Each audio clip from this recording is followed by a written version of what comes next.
Today we are making apple cider vinegar. We have apples here that have been washed, just rinsed with plain water. We are cutting them up and putting them into a half-gallon mason jar.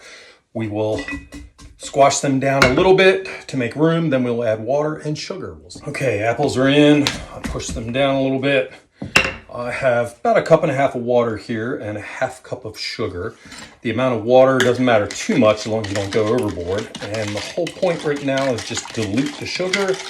Once it's diluted, I will pour it in and then I will top it off with just plain water. And then cover with something that can breathe. This is just an old cut t-shirt and I'll put a ring on it. And tomorrow I will let it breathe. So I'll go ahead and stir it, remove the top, stir it, and just do that every day.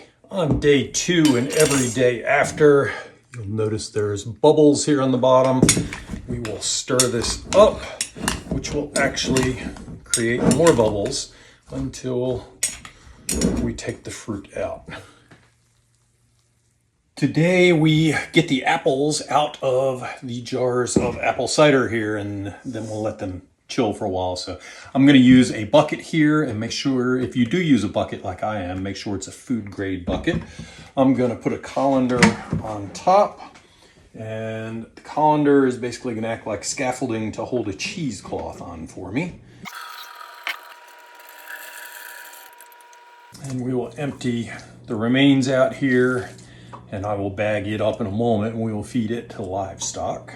Next up, we will take a clean 1/2 gallon jar and we'll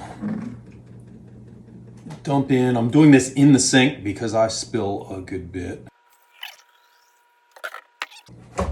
Up to the edge. Our cover back on. And this will set for a few more weeks with a breathable cover. So any last minute fermentation can happen without worrying about blowing the lid off.